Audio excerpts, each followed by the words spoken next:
सरकार संसदेत चर्चेसाठी तयार, मात्र राहुल गांधी मागण्यांवरून पलटले। केंद्रीय शिक्षण मंत्र्यांचा राजीनामाही मागितला। कोणत्या मागण्या करायच्या ही माझी मर्जी, असं राहुल गांधी म्हणाले। जितेंद्र सिंहांचा आरोप। नीट पेपरफुटी प्रकरणी गृहमंत्री अमित शहांनी सभागृहात स्पष्टीकरण द्यावं। गृहसचिवांनी चर्चेवेळी उपस्थित राहावं। केंद्रीय शिक्षण मंत्री धर्मेंद्र प्रधानांचा राजीनामा घ्यावा। काँग्रेसच्या 4 मागण्या, सरकारकडून सभागृहात चर्चेचं आश्वासन।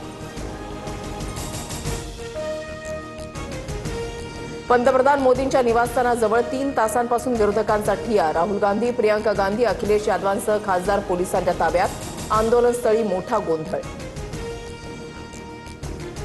शरद पवारांनी जंतर मंतर मैदानावर अभिजित दिपकेंची भेट घेतली। सीजेपीच्या प्रमुख 4 मागण्यांबाबत दिपकेंची पवारांशी चर्चा। विद्यार्थ्यांच्या मागण्या पूर्ण होईपर्यंत शांत बसणार नाही, पवारांचा सरकारवर निशाणा। राजकीय हेतूसाठी मुलांच्या भविष्याशी खेळू नका, नीट प्रकरणी तत्काळ कारवाई केली आहे। विरोधकांकडून दिशाभूल करण्याचा प्रयत्न, एनडीएच्या बैठकीमध्ये पंतप्रधान मोदींचं विधान। फेसलेस आंदोलनात काहींकडून राजकीय पोळी भाजण्याचा प्रयत्न, पोलिसांचं नियंत्रण नसतं तर अनावश्यक गोष्टी घडल्या असत्या। आंदोलकांच्या खांद्यावर बंदूक ठेवून काहींचं स्वार्थी राजकारण सुरू आहे, मुख्यमंत्री फडणवीसांचा निशाणा।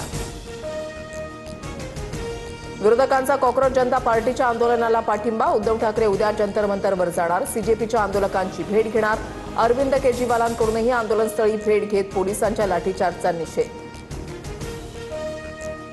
वंचित बहुजन आघाडीकडून 23 जुलैला महाराष्ट्र बंदची हाक, प्रकाश आंबेडकरांकडून घोषणा।